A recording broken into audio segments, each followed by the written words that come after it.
Shalom chez vous et bienvenue à cette formation où nous allons étudier pour cette saison l'un de mes livres favoris, de mon auteur favori, qui est pour moi un mentor que vous devez sûrement connaître. Son nom c'est le docteur Myles Munroe. Paix à son âme, qui continue de vivre avec nous au travers de ses manuscrits, au travers de ses livres, au travers de toute la connaissance que Dieu a déposée en lui quand il était sur la terre. Et le livre est intitulé Single, Married, Separated Life After Divorce. En français, ça donne célibataire, marié, séparé et la vie après le divorce. Nous allons étudier ce livre qui va nous permettre de comprendre l'importance de chaque saison dans laquelle nous sommes. Que ce soit la saison du célibat, la saison d'être marié, la saison d'être séparé, la saison de la vie après le divorce. Et quelqu'un peut demander, mais personne ne veut être séparé, personne ne veut vivre une vie après le divorce. Pourquoi comprendre ces autres aspects? Ces autres aspects sont aussi importants parce qu'ils permettent de savoir qu'est-ce qui se trouve de l'autre côté du tunnel et est-ce qu'on veut y arriver ou pas y arriver. La question nous reste posée. Prions. Père, nous te bénissons, te rendons grâce. Merci pour ta vie en nous. Merci pour tes hauts faits et tes bienfaits. Merci pour ce cours. Enseigne-nous, Seigneur. Permets que nous puissions comprendre, Seigneur, les vérités cachées dans ces paroles. Permets que nous puissions aussi les appliquer à nos vies dans le nom de Jésus que nous avons prié. Amen. Le premier chapitre parle du mythe du célibat. Le célibat est-il un mythe ou pas? Plusieurs personnes ont peur de rester célibataire parce que le célibat a été pour beaucoup de temps montré comme une malédiction, montré comme quelque chose à ne pas y être, montré comme du genre une mauvaise saison, un mauvais endroit à être. Et nous allons voir le mythe du célibat avec Myles Munroe. C'est bien d'être célibataire, mais ce n'est pas bien d'être seul. Il nous apprend ici. C'est bien d'être célibataire. Il y a une différence entre être célibataire et être seul. En anglais, ça donne being alone and being lonely.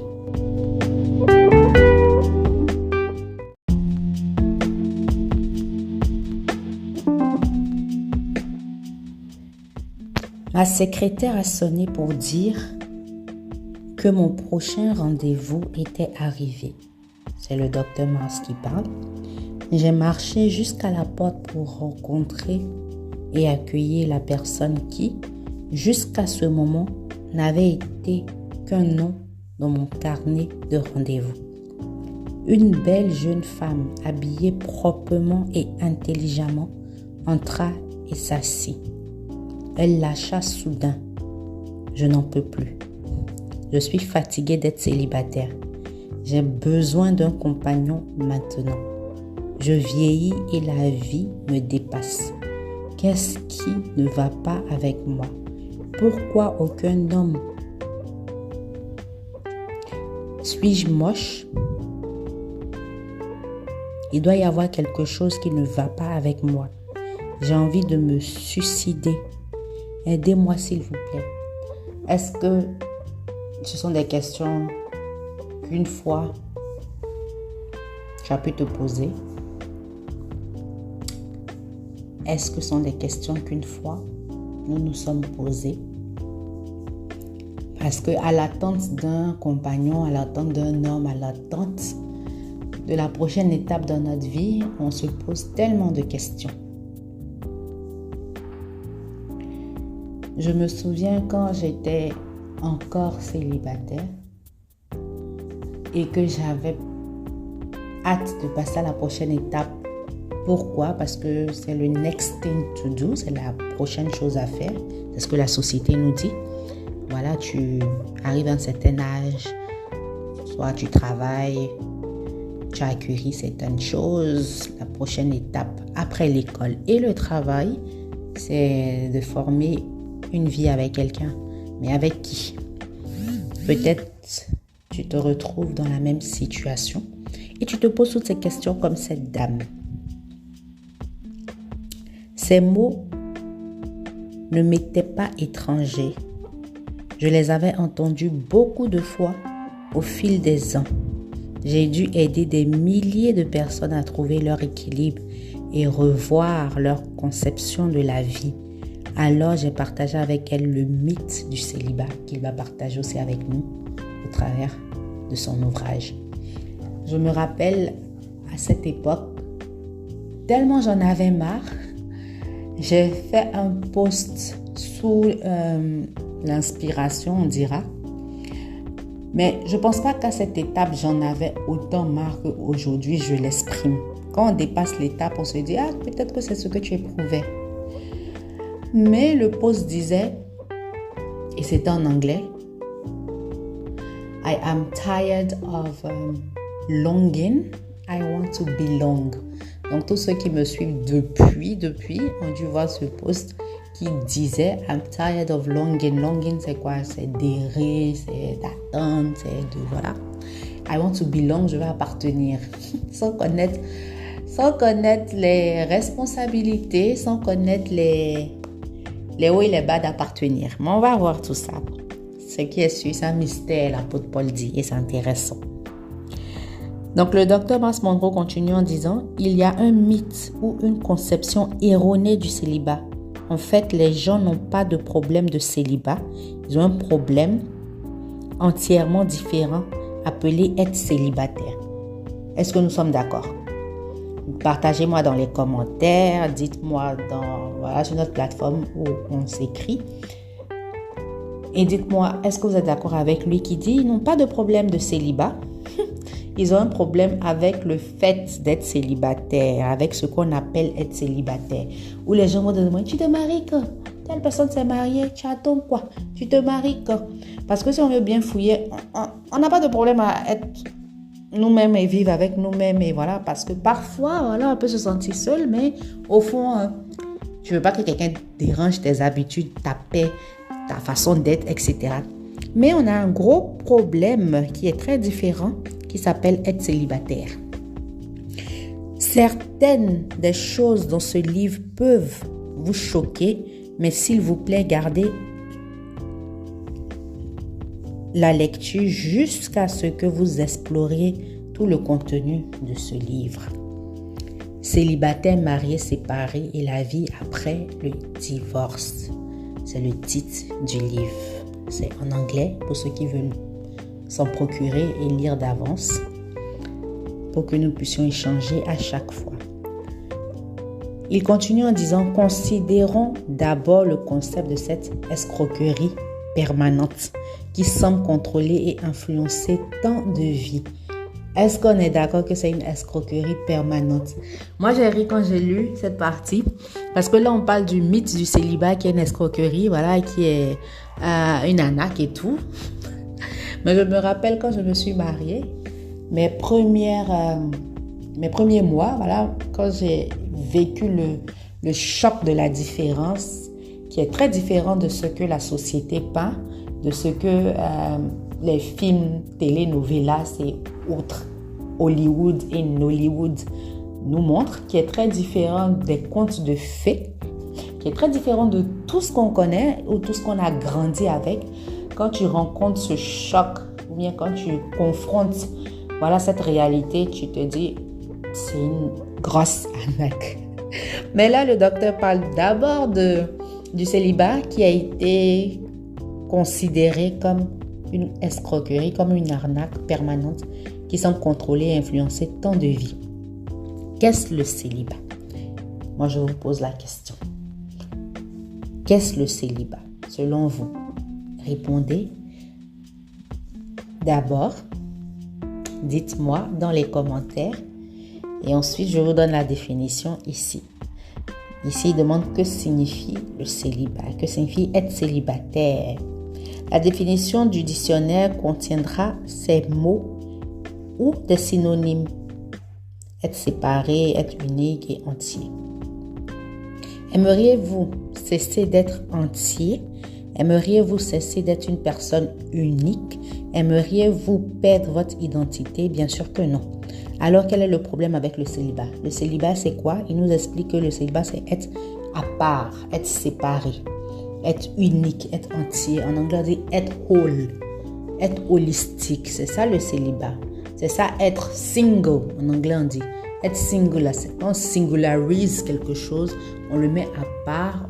Mais je pense qu'en français aussi, on singularise quelque chose, on met cette personne à part, on distingue cette personne. C'est ça être single, c'est ça être célibataire que le français a traduit en célibataire. Mais je pense que être singularisé, ça nous montre davantage le sens propre du mot et du concept. Il n'y a pas de problème. Le problème est avec notre définition qui nous a été donnée par un système socio-économique culturel sous la domination de Satan, le dieu de cet ordre mondial. 2 Corinthiens 4, verset 4. La définition du monde que l'Église a adoptée ouvre la porte à la souffrance. Est-ce que nous sommes d'accord? La définition du monde que l'Église que nous sommes et que nous appartenons a adopté du monde fait que nous souffrons de ce concept de singularité, de singleness, de célibat, au rejet et même à la haine de soi. Ça nous arrive de nous rejeter à cette étape de vouloir dépasser même. On ne veut même pas la vivre. Moi, je trouve que c'est la meilleure étape. Mais encore, quelqu'un dira, Souveraine, tu as dépassé, c'est pour ça que tu dis ça. Attends, tu vas voir. Nous avons confondu le célibat avec être seul. Y aura-t-il jamais un moment et il y a-t-il jamais eu un moment où vous cesserez d'être séparé, d'être unique et d'être entier? Il nous dit ici qu'il n'y aura pas de moment où tu seras... Voilà, ça sera toute ta vie, c'est normal. Donc, il faut connaître la différence entre singulariser et être seul, ou célibataire et être seul. Devrait-il avoir un moment où vous cessez d'être un être unique, qui est unique et entier? Votre réponse est non. Alors, la question suivante est, se marier fait-il disparaître cette définition du célibat? Non. Est-ce que se marier là, ça t'évite d'être singularisé ou singulier? Non. Parce que quand tu es marié, tu es toujours single. Tu es toujours singulier, singularisé ou quel autre synonyme donner à cette définition. Quand tu es marié, le docteur Mars Monroe nous explique que tu es toujours célibataire. Parce que célibataire là, c'est le fait d'être unique. C'est ce qu'on dit single. C'est le fait d'être holistique, d'être whole. Tu as tous tes composants. Mais vous allez comprendre alors que nous parcourons cet ouvrage. Lorsque vous vous mariez, cessez-vous d'être célibataire, qui signifie cessez-vous d'être unique et entier? Pas du tout. De plus, la Bible n'enseigne pas que le célibat est mauvais. Donc, éradiquons cette fausse connaissance ou cette fausse acquisition d'où nous pensons que le célibat est mauvais. Pas du tout. C'est négatif et c'est malsain de penser ça. Si un état de célibat signifie être unique et entier, alors être totalement célibataire devrait être l'objectif numéro 1 de tout chrétien. Donc ici, pour un francophone, ça peut ne pas être automatiquement compris parce que sa conception de célibataire ou de célibat, c'est le fait de ne pas être marié et désespérément vouloir être marié. Est-ce qu'on comprend? Mais non. Ici, on nous enseigne, on nous fait comprendre que être célibataire, c'est un état et c'est quelque chose qu'on le sera toujours parce que ça veut dire être singulier. Tu seras toujours singulier, tu seras toujours unique. Ça veut dire être à part, ça veut dire être entier. C'est ce qui te définit. Nous continuons. En fait, je veux vous faire comprendre dans ce livre que personne ne devrait se marier avant d'être totalement célibataire. C'est un état d'esprit. Ok? Moi, j'ajoute. Jusqu'à ce que vous soyez une personne séparée célibataire, unique, à part entière. Vous n'êtes pas en fait prêt à vous marier. C'est très clair. Tant que vous n'avez pas encore cette conception de je suis unique, je suis entière, je ne dépends pas de X ou Y. C'est ça être single, c'est ça être célibataire. Que mon bonheur n'est pas dépendant des circonstances d'autrui. Je suis moi-même responsable de ce qui procure en moi la joie, le bonheur. Quoi d'autre qu'on recherche pour se marier? On pense que c'est quelqu'un d'autre qui va nous donner ça. Pas du tout. Tu es entière. Tu n'es pas moitié et tu cherches ta moitié. Non, tu es entière et tu cherches quelqu'un avec qui vous allez vous complémenter et non vous compléter. Très important.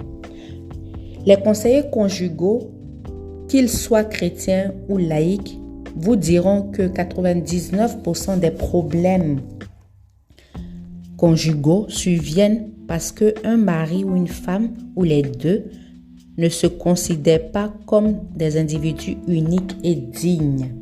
C'est-à-dire qu'ils ont une mauvaise image d'eux-mêmes. Quelle est l'image que tu as de toi-même?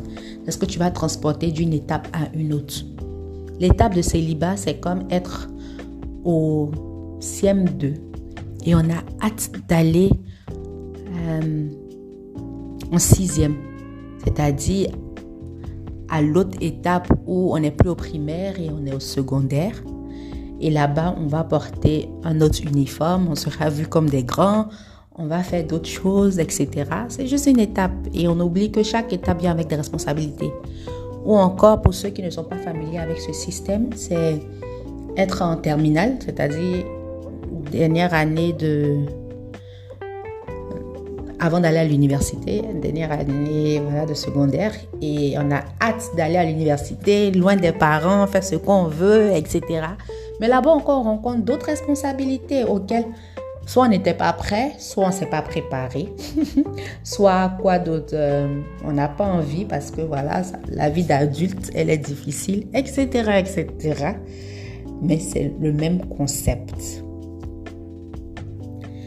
Ici, on nous dit, c'est-à-dire qu'ils ont une mauvaise image d'eux-mêmes ou qu'ils sont schizophrènes d'une certaine manière et pas entière.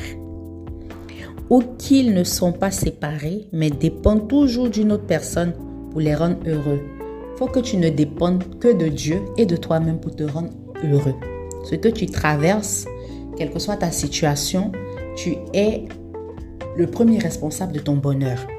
Écris avec moi, je suis le premier responsable de mon bonheur. C'est très important. Ce que je dis, c'est que jusqu'à ce que vous soyez vraiment célibataire, vraiment singularisé, vraiment single, le mariage sera une expérience difficile et peut-être négative pour vous. Votre mariage s'améliorera à mesure que vous deveniez plus célibataire. Le docteur Myles Munroe nous dit. Je m'efforce d'être vraiment célibataire et je crois qu'au lieu de fuir le célibat, vous devriez courir vers le célibat.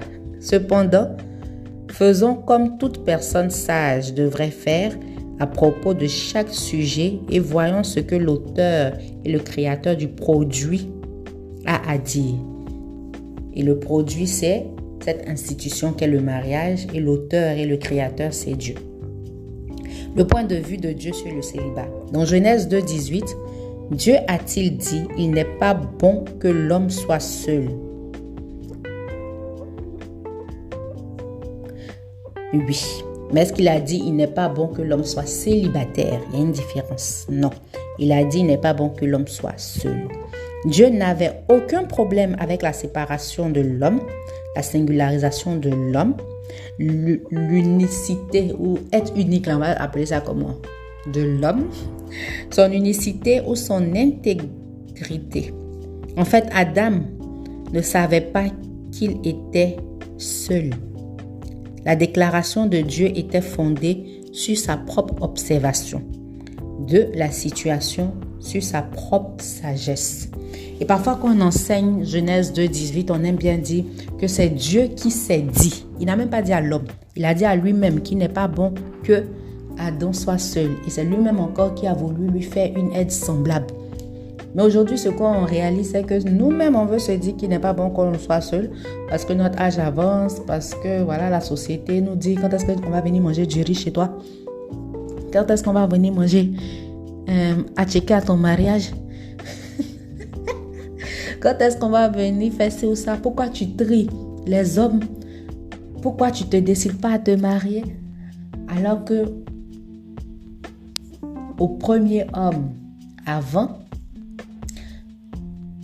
alors que au début, au commencement, c'est Dieu lui-même qui s'est dit à lui-même. Il faut que Dieu reconnaisse qu'il n'est pas bon pour toi d'être seul. Et ce que je vais ajouter ici, c'est que ça se travaille. Il y a beaucoup de choses qui se travaillent. Si Dieu dit qu'il n'est pas bon qu'Adam soit seul, c'est parce qu'il a réalisé qu'Adam était prêt. Mais nous, on ne veut pas travailler notre comportement, notre caractère, notre unicité, notre singleness, beaucoup de choses qu'il faut travailler avant d'exposer notre nudité ici, dans ce contexte de caractère et de comportement, à quelqu'un d'autre. Vous allez voir qu'au cours de nos cours, au cours de la lecture, on verra que Myles Munroe dira: si tu sais tout ce que tu sais de toi, te marieras-tu? Est-ce que toi-même tu vas te marier, même si tu connais tous tes trucs? Il explique: l'implication est qu'Adam était si totalement unique et si entier qu'il n'a manqué à personne. Il était si ensemble, il était si whole, il était si holistique. Tous les autres aspects de sa vie, là, ça correspondait. Il était épanoui de lui-même, heureux. Il était fondé en Dieu. Il était tout ce qu'il doit être. J'ajoute ici, il était si complet. Il faut que tu sois complet pour complémenter quelqu'un d'autre. Ça, c'est un bon point. Il faut que tu sois complet. Mais tu n'es pas complet. Et puis, tu veux quelqu'un qui va te compléter. En lui-même, qu'il ne savait même pas qu'il avait besoin de quelqu'un d'autre. Et c'est là que Dieu envoie quelqu'un. Quand tu réalises que voilà, tu es heureux de par toi-même, tu es épanoui, tu es entier, tu es complet, tu n'as pas besoin de quelqu'un d'autre pour te faire. Dieu te fait, toi-même tu te fais. C'est là que Dieu se dit, ouais, cette personne elle est prête à aller servir quelqu'un d'autre. Cette personne elle est prête à aller complémenter quelqu'un d'autre. Cette personne elle est prête à aller faire ci et ça à quelqu'un d'autre. Parce que le mariage, c'est faire ce qu'on fait à quelqu'un d'autre. Et non nous-mêmes en tirer des profits et des trucs. Si tu veux te marier pour être heureux, tu vas être malheureux. On ne se marie pas pour être heureux. On nous a tellement dit, on n'a pas cru. Tu vas rentrer, tu vas croire. Tu vas voir. C'est important et c'est mieux de se préparer maintenant.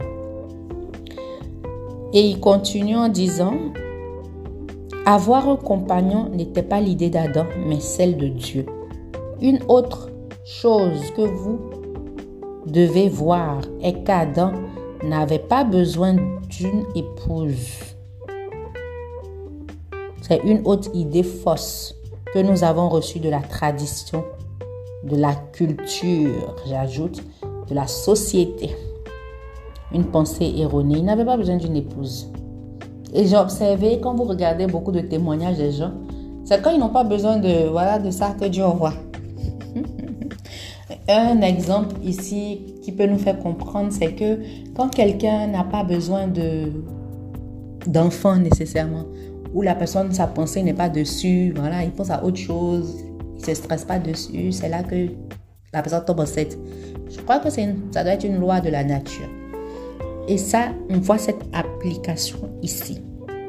L'auteur continue en disant, Dieu n'a pas dit, Adam n'est pas un être entier, donc je vais faire de lui une femme pour le compléter. Est-ce qu'on se communique? Essentiellement, Dieu a dit, je vais faire de lui un assistant compatible, une aide convenable, ou comme lui, un autre être qui le complétera et sera complété par lui. C'est ce qu'on fait là-bas, dans le mariage. Est-ce qu'en ce moment-là, tu es prêt à compléter quelqu'un? Parce que toi-même, là, tu es complet. Ou encore, il te manque certaines qualités, certaines skills. Est-ce qu'il te manque certaines choses pour être complet? Et c'est Dieu qui nous complète d'abord ou qui nous rend complet. Le mariage est venu quelques versets plus bas. Nous mettons le verset mariage au verset 18. Quand il n'est pas bon que l'homme soit seul. Le verset 18 nous dit simplement que Dieu a créé un deuxième être humain.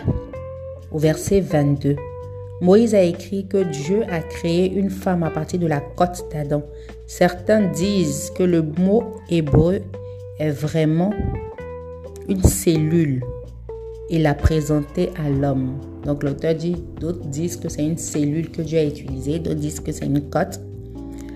Ce que nous devons comprendre, c'est que Dieu a créé un deuxième être humain, non seulement pour qu'Adam se marie, mais pour qu'il ne soit pas seul. Par conséquent, vous n'avez pas besoin de vous marier pour ne pas être seul. Tout à fait. Tout ce dont vous avez besoin pour ne pas être seul est d'avoir d'autres humains pour être vos compagnons et amis proches. Est-ce que tu veux te marier parce que tu te sens seul? Alors que tu as ce qu'on appelle la communion fraternelle. Tu as des amis, tu as de la famille, tu as beaucoup de choses. On ne se marie pas parce qu'on cherche de la compagnie. Parce que si tu te maries sur cette base, le compagnon que tu risques de choisir va te dégoûter. J'ajoute ici. Beaucoup de gens ne sont pas mariés et pourtant ne sont pas seuls. Nous devons donc cesser de faire pression sur les célibataires pour qu'ils s'engagent dans quelque chose qui pourrait les empêcher d'atteindre l'objectif du célibat total. Le mariage n'a pas été institué comme vous pouvez le voir à partir de l'attitude de Dieu dans Genèse 2 pour résoudre le problème d'être seul et d'être humain, créé pour répondre à ce problème. Dieu a présenté Ève à Adam. En d'autres termes, au début, il n'a pas donné Ève à Adam comme épouse. J'aime ça. Au contraire, il a présenté à Adam une compagne qui lui convenait parfaitement. Adam n'était pas seul dans le sens d'être sans une sorte de compagnie. Il avait beaucoup de compagnie là-bas. Il avait beaucoup d'animaux. Il n'était pas seul. Regardez les versets juste au-dessus où il est dit que pour chaque chien, il y a un autre chien ou une chienne. Pour chaque poisson, il y a un autre poisson. Pour chaque oiseau, il y a un autre oiseau. Mais pour l'homme, il n'en avait pas un autre comme lui. Est-ce qu'il faut rechercher aussi quelqu'un qui est comme toi? Mais on va y arriver. Ève n'a pas été créée d'abord comme une épouse, mais comme un autre Adam. Comme Adam. Qui serait d'abord une compagne, puis plus tard une épouse. Tout ce dont vous avez besoin pour ne pas être seul, c'est de trouver quelqu'un d'autre comme vous. Et il y a environ 5 milliards de personnes comme vous sur Terre aujourd'hui. Vous n'avez pas besoin de les épouser tous. Ou l'un d'entre eux pour vous ne pas être seul. Vous avez juste besoin d'être un compagnon avec certains d'entre eux. Bon, la traduction parfois. Mais je pense qu'on se comprend. Si vous avez des questions, n'hésitez pas à les poser. Et quand on aura notre entretien global, on va discuter dessus, échanger, parler, écrivez vos questions. Le mariage ne résoudra pas la solitude. Dis avec moi. Le mariage ne résoudra pas la solitude. Pour ceux qui prennent des notes, écrivez, le mariage ne résoudra pas la solitude, je t'assure. Parce que tu peux être marié et te sentir plus seul même qu'avant. ça ne résout pas la solitude. Beaucoup de gens sont mariés maintenant et les mariages ne fonctionnent pas.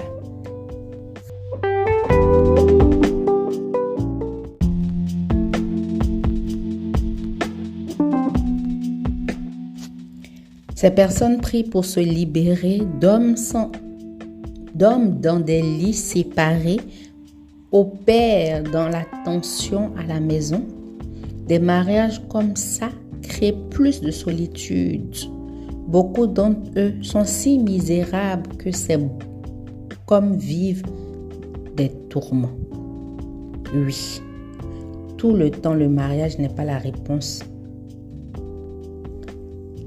au fait d'être seul.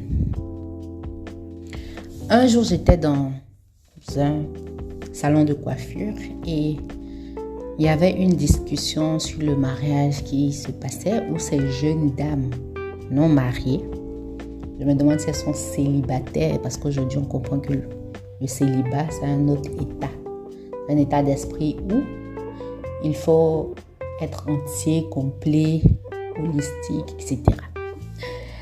Et là, cette jeune dame disait, et je pense que c'est un fléau de la société, où elles veulent se marier. Elles ont regretté avoir des enfants au mariage, chose qui est important de regretter parce que c'est important si tous les trucs sont réunis, de le faire comme Dieu veut. C'est très important. Mais elles expliquaient leur expérience et elles disaient que même si elles tombent sur quelqu'un aujourd'hui qui va les frapper, elles vont décider d'être dans ce foyer parce qu'elles seront plus respectées aux yeux de dehors, aux yeux de la société, aux yeux de la famille, aux yeux de l'entourage, parce que là, elles sont dans le foyer. C'est une réalité qui est triste parce que tu décides même d'être fouetté et chicoté. Tu te diminues dans ta valeur et dans ce que Dieu t'a créé à être parce que tu veux être dans le foyer. Ici, il y a des mariages qui rendent plus seul même que le célibat. L'auteur continue en disant, si on vous a appris à opérer dans la foi, ne soyez pas trop rapide pour réclamer une personne spécifique comme mari ou femme. Dieu seul présente le choix et tu choisis. J'aime ça. Dieu seul présente, tu choisis. Laisse Dieu te présenter et tu choisiras. Et j'aime l'aspect tu choisis parce que beaucoup de gens veulent que Dieu choisisse pour eux. Dieu ne va pas choisir pour toi. Dieu ne choisit pas pour quelqu'un. Même Adam, Dieu n'a pas choisi pour lui. C'est lui-même qui a choisi. Dieu a présenté. Donc, enlève dans ta conception, brise cette image erronée de Dieu va choisir mon mari pour moi. C'est toi-même tu vas choisir parce que qui tu choisis là, tu vas subir les avantages et les inconvénients. J'utilise le terme subir parce que il y aura des choses à endurer, à traverser. Ça fait partie de la vie. Le mariage, c'est comme les hauts et les bas de la vie. Il y en aura. C'est pas que le sucré, c'est pas que les photos sur Instagram, c'est pas uniforme. Un jour, j'ai vu le statut d'une jeune fille qui disait j'ai hâte de me marier. On va porter tel habit, on va faire tel uniforme. Ça va faire rire et ça continue de me faire rire parce que ça dépasse l'uniforme. L'uniforme là même va t'énerver même si tu n'as pas the right mindset. D'où beaucoup disent que c'est pour les matures, où il faut une maturité. C'est important. Dieu seul présente, tu choisis. Dis avec moi, je choisis. Choisis bien. J'aime dire, choisis bien ta tête. Pour éviter les maux de tête. Choisis bien ta tête en tant que femme ici, parce que l'homme représente la tête de la femme. Comme Christ est sa tête. Donc, choisis quelqu'un qui a Christ pour tête. Sinon, il sera entêté. Vous remarquez dans la Genèse que le vrai modèle de Dieu est que Dieu a présenté la femme à l'homme. vous pouvez prier pour un mari ou une femme, mais ensuite attendre que Dieu le présente. Très important. Il est essentiel de noter que Dieu ne l'a présenté qu'à l'homme, ne l'a pas choisi pour l'homme. Il a préservé le pouvoir de l'homme de choisir en la présentant simplement. C'est l'homme qui va choisir. Et même le plus grand cadeau de l'humanité, car Dieu a tant aimé le monde qu'il a donné, même le plus grand don de l'humanité ou à l'humanité, là, Dieu n'impose pas à quelqu'un. C'est l'homme qui choisit Jésus. À plus forte raison, femme qui est temporaire sur cette terre, et Jésus qui est éternel pour notre éternité. Dieu n'impose pas à quelqu'un. Donc les gens qui disent que Dieu a choisi ma femme, c'est une manière de parler. Sinon Dieu n'a pas choisi pour toi. Il t'a présenté, tu as fait ton choix comme un être responsable. Parce que là-bas, il faut être responsable. Il y a tellement de responsabilités. Dieu présente l'homme choisi. Dieu nous a donné un free will, c'est-à-dire un libre arbitre. Il ne va pas t'imposer un mari ou une femme. Pour que demain même tu dises que c'est le mari que tu m'as donné. Lui-même, là, Adam même, c'est lui-même qui a choisi, hein, mais il dit c'est la femme que tu m'as donnée. Tu vois l'homme comme ça. Mais ça, c'est une parenthèse. Adam a pris la décision, il a choisi. Essentiellement, Dieu ne choisira pas votre compagnon pour vous. Car s'il le fait, cela violera votre volonté et votre pouvoir de choix. Très important. En fait, si Dieu choisissait votre compagnon pour vous, non seulement il violerait votre droit de choisir, mais il prendrait la responsabilité de votre relation. S'il échouait, le blâme pourrait être transféré à Dieu.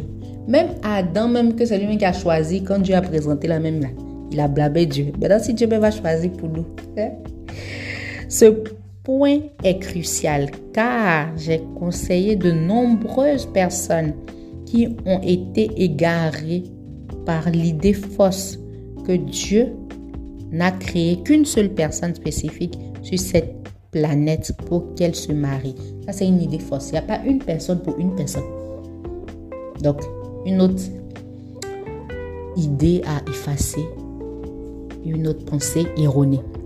Imagine, si une personne meurt, tu as marié là une personne de quelqu'un d'autre et que le quelqu'un d'autre là, il va faire comment pour se marier parce que ça une personne que tu as mariée n'est plus là. Ça ne marche pas comme ça. Ici, il continue en disant « Pensez au danger d'une telle pensée. Cela signifie que les chances sont de 1 à 5 milliards pour que vous trouviez le bon. » D'autres sont allés jusqu'à utiliser la prophétie pour justifier cette idée fausse.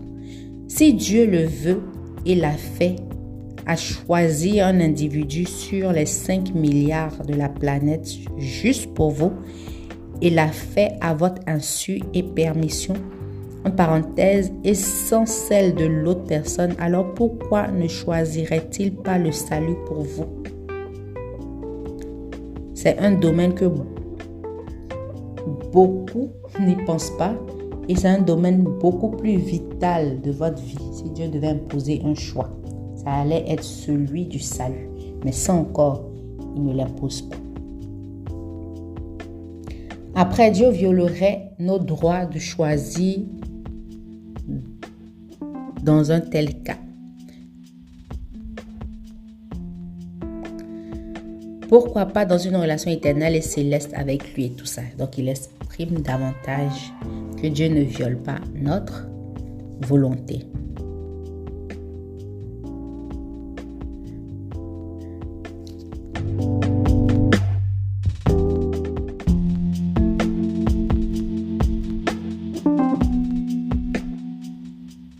En ce qui concerne le choix d'un compagnon pour la vie, vous devez comprendre que vous avez le pouvoir de choisir de vous-même, d'exercer ce choix-là sur de nombreux individus que Dieu vous présentera au cours de la vie, que la vie vous présentera, que que vous utilisez ou non la parole, la sagesse, les caractéristiques de la nature de Dieu pour faire ce choix. C'est ce qu'on doit faire. On doit utiliser la parole de Dieu, la sagesse, les caractéristiques de Dieu pour faire ce choix. Le discernement, pas d'autre.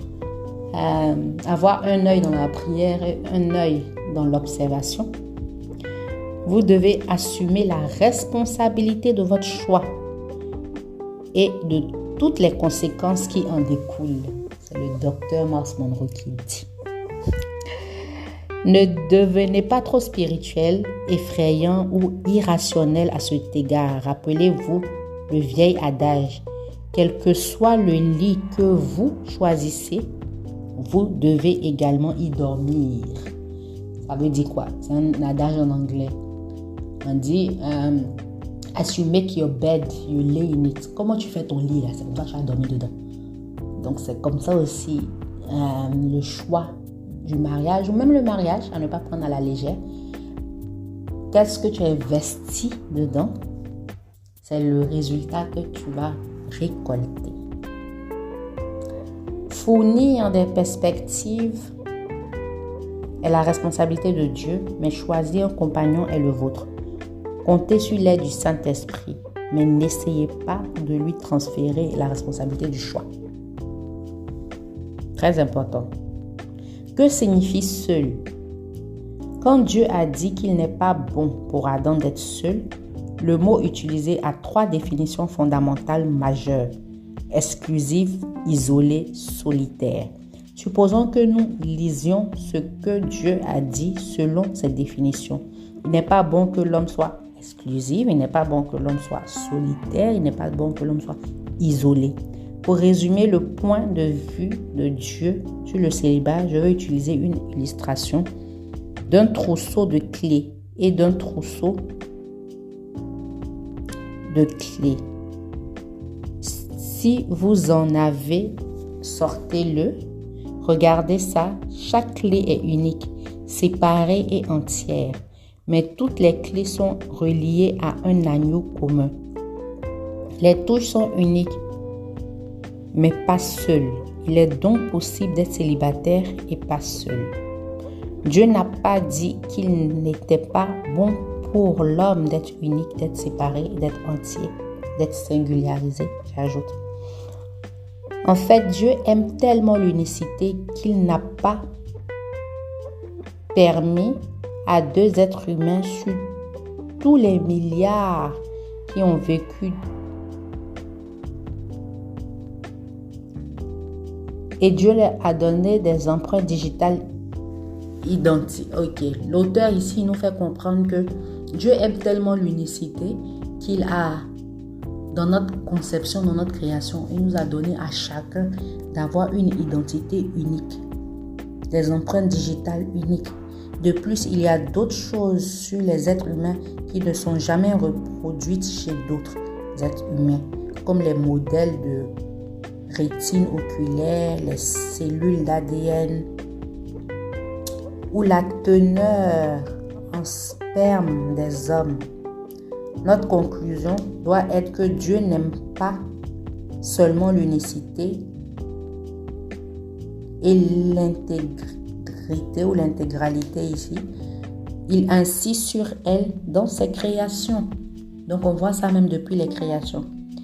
Il est donc vital pour vous de comprendre ce qu'est le célibat, ce qu'est séparé, unique et entier, que c'est plus essentiel et c'est le fondement non seulement des relations conjugales, mais de toute relation. Je vous exhorte à considérer à quel point vous avez affiné votre séparation des autres, votre unicité par rapport aux autres, votre singularité et votre intégrité pour les autres. N'oubliez pas qu'une relation est aussi bonne que ce que les individus impliqués y apportent.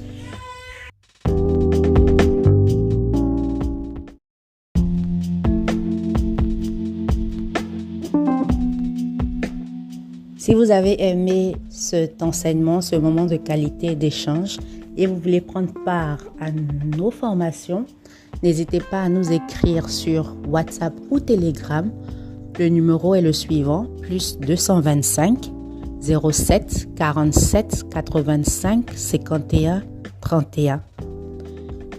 Et vous ferez partie de notre communauté pour prendre part à ces enseignements enrichissants. Que Dieu vous bénisse.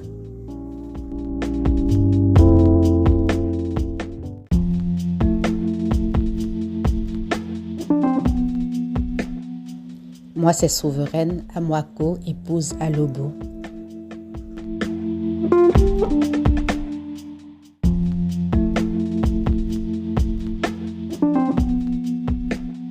L'omelette est aussi bonne que les œufs qu'elle contient. Qu'est-ce que ça veut dire? Nous verrons ça à la suite de nos différents chapitres.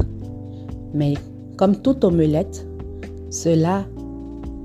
le résultat dépendra de la qualité des œufs utilisés. Ainsi prend fin notre premier chapitre. Qu'est-ce que vous apprenez? Qu'est-ce que vous retenez? Quelles sont les notes que vous en tirez? Partagez avec moi dans notre communauté. Dites-moi comment ce chapitre vous fait revoir le célibat, vous fait revoir cette étape à laquelle tout se passe. Et dites-moi comment vous comptez mieux vivre cette étape. Que Dieu vous bénisse. Nous sommes à 45 minutes. Qu'il nous permette de voir les choses comme lui voit et apprécier chacune des phases de cette belle vie qu'il nous donne. Que Dieu vous bénisse. Prions. Père, nous te bénissons, nous te rendons grâce. Merci pour cette connaissance. Nous prions, Seigneur, que cela change notre paradigme, notre mentalité, notre manière de voir, que nous puissions mieux nous apprécier, mieux nous valoriser, mieux comprendre que tu nous as créés uniques, entiers, à part. Vivre pleinement dans cette étape avant de pouvoir servir une autre personne avec ses qualités. Que la gloire te revienne au nom de Jésus. Amen. Soyez bénis et rendez-vous au prochain. Shalom.